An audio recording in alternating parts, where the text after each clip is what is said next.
नाही, काल आता तिन्ही पक्षाचे आमचे प्रमुख मंडळी बसून कालच्या पत्रकार परिषदेमध्ये हा खुलासा झालेला आहे. आता तिथली स्थानिक परिस्थिती नाना पटोलेजी आणि थोरात साहेब हाताळत आहेत आणि स्थानिकांशी चर्चा करून त्यातनं योग्य मार्ग काढून योग्य पद्धतीनं काँग्रेसचा सन्मान भविष्यकाळात कसा राहील हा प्रयत्न राहणार आहे. कारण की आता निर्णय झालेला आहे. जी धोरणं असतात ते त्यांच्या नेत्याला बोलवतात, सभा घ्यायचा प्रयत्न करतात, पण तो कोल्हापूरमध्ये त्याचा काय परिणाम होणार नाही.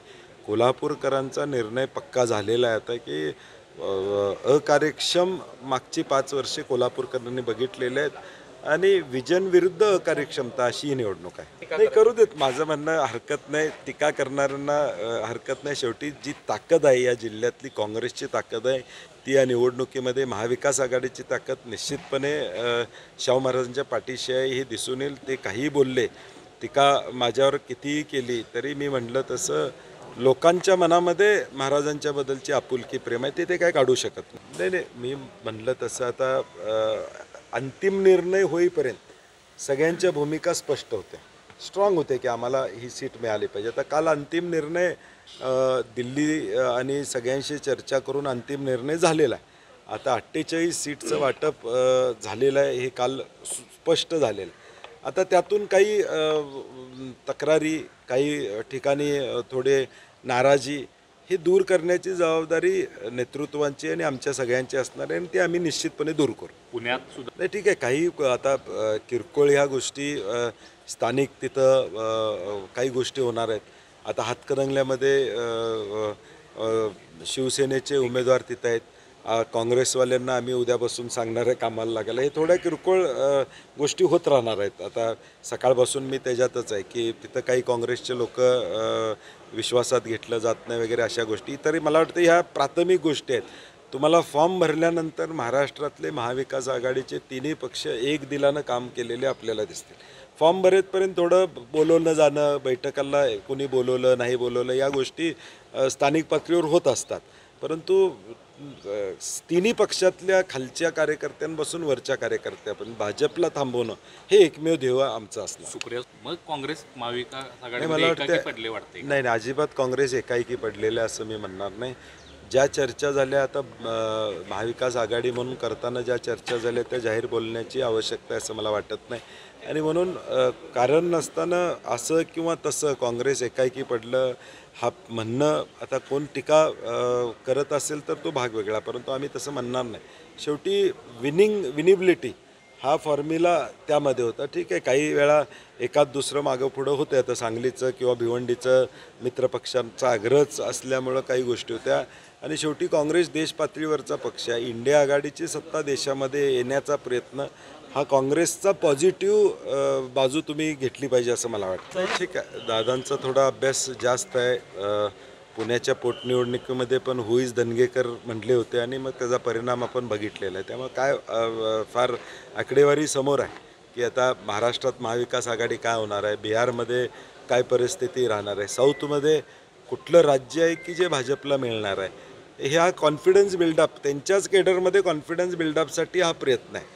आजच्या आकडेवारीत 214च्या पुढं भाजप जात नाही, ही देश पातळीवरची आकडेवारी आहे.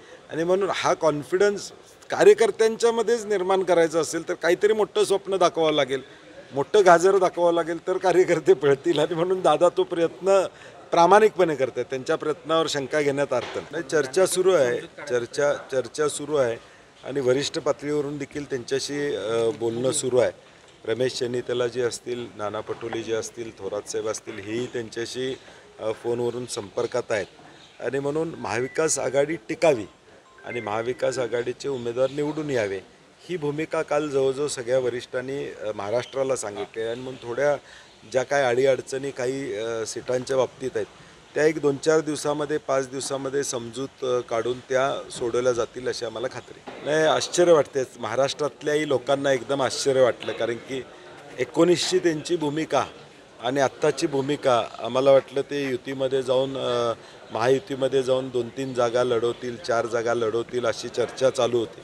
परंतु अगदीच लढवायचं नाही हा निर्णय मला वाटते मनसेच्या कार्यकर्त्यांना पण मान्य झालेला नाही. कारण की कॉमेंट्स बघितल्यानंतर लक्षात येईल की ही भूमिका फार पटली असं वाटत नाही आणि का परिवर्तन झालं एवढं कळायला मार्ग नाही. मला वाटते नाही 100% ज्यावेळी ह्या फोडाफोडीचं राजकारण झालं त्यावेळी त्यांची वक्तव्य जी महाराष्ट्रातल्या जनतेनं ऐकली होती की हे चुकीचं झालं आहे आणि कशा पद्धतीनं हे फोडाफोडीचं राजकारण झालं याबद्दल स्पष्टपणे त्यांनी भूमिका मांडली आणि महाराष्ट्रात जे गढूळ वातावरण झालेलं आहे त्या गढूळ वातावरणाला एक भाजपनं ज्या पद्धतीने वातावरण गढूळ केले पक्ष फोडून ते लोकांच्या समोर आणण्याचा प्रयत्न त्यावेळी त्यांनी केला होता. परंतु आता एकदम युटर्न घेतल्यामुळं थोडं काय संभ्रम अवस्था नक्कीच महाराष्ट्रातल्या जनतेमध्ये निर्माण झालेली आहे. नाही आता काँग्रेस पक्षातून बाहेर गेलेल्यांच्या टीकेवर किती महत्त्व द्यायचं आहे कारण ते सुद्धा त्या बैठकीमध्ये उपस्थित असायचे.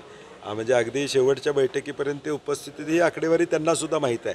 मला वाटतं आता काँग्रेसला टार्गेट करून काँग्रेसच्या पाठीमागं असणाऱ्या लोकांचं मन विचलित करण्याचा प्रयत्न आहे. तसं काही होणार नाही. काँग्रेस ताकदीनं या महाराष्ट्रामध्ये उभी झालेली आणि पुढच्या काळामध्ये उभी राहिलेली आपल्याला दिसून येईल. आता देश पातळीवर फोडाफोडीचा पेटंट फक्त भाजपकडे आहे, बाकी कुणाकडेही नाही. तो कितीही कुणालाही त्यांनी म्हणले फोडाफोडीचं करतात तो नाही. आता पेटंटच घेतलेलं आहे त्यांनी, त्यामुळे दुसऱ्याला कुणाला ट्रेडमार्क पेटंट हा भाजपकडे आहे, त्यामुळे दुसऱ्या कुणालाही तो लागूच होऊ शकत नाही. पण या निवडणुकीत सतेज पाटीलच का टार्गेट होतात कारण जो तो येतोय सतेज पाटलांवरती टीका करतो. नाही ठीक आहे, आता माझ्यावर जास्त प्रेम आहे सगळ्यांचं त्यामुळं माझ्यावर बोलत असतील हरकत नाही. परंतु शेवटी कोल्हापूरची अस्मिता ही शाहू महाराजांच्या माध्यमातून दिल्लीत पोचणार आहे आणि म्हणून ते वेगवेगळ्या माध्यमातून टार्गेट केलं तरी लोकांच्या मनामध्ये काँग्रेस आणि शाहू महाराज हे फिक्स झालेलं आहे. संजय मंडलिक म्हणतात की शाहू महाराजांचा हा राजहट्ट आहे, कोल्हापूरची जनता तो राजहट्ट पुरवणार नाही. कोल्हापूरच्या जनतेनं आता ठरवलेलं आहे खासदार बदला परिस्थिती बदलेल, खासदार बदला कोल्हापूर बदलेल. हाच हट्ट कोल्हापूरच्या जनतेचा. प्रचाराच्या पहिल्याच टप्प्यात नाही सुरुवात त्यांच्याकडून झालेली आहे. सुरुवात आम्ही केलेली नाही. व्हॉट्सॲपच्या माध्यमातून पहिली सुरुवात ही त्यांच्याकडून त्या ठिकाणी झाली आणि मग त्याला विरोधात आम्ही जिल्हा पोलीस प्रमुखांच्या तक्रार केली. आता शेवटी सुरुवात केली तर मग त्याला चालू होतेच, ते काय थांबत नाही राजकारणात सगळ्या गोष्टी. आरोप होतं की तुमच्याकडून सुरुवात झाली आणि ज्या गावच्या बोरी त्याच गावच्या मग बाबा ते आम्हाला पण लागू आहे ना. मागील वेळी ज्या गावच्या बोरी बाबळी ते आम्ही पण इथलेच आहोत, कोल्हापुरातलेच आहोत, आम्हाला पण काही कळतंय. दिवसापूर्वी तुम्ही संजय मंडलिकांचं कौतुक करत होता. संजय मंडलिक जाहीरपणे म्हणतात की असं काय झालं की आता मी त्यांना विरोधक वाटू लागलं आणि सतेज पाटलांना आता ठिकठिकाणी शाहू महाराजांचं ऑफिस काढून त्यांना पत्र द्यायचे आहेत, म्हणजे अजिंक्यताराच्या शाखा काढायच्या आहेत. नाही ठीक आहे, ते आता तो निवडणुकीचा मुद्दा त्यांनी जो अजेंडा चालवला होता त्या अजेंडाला आम्ही शह दिलेला.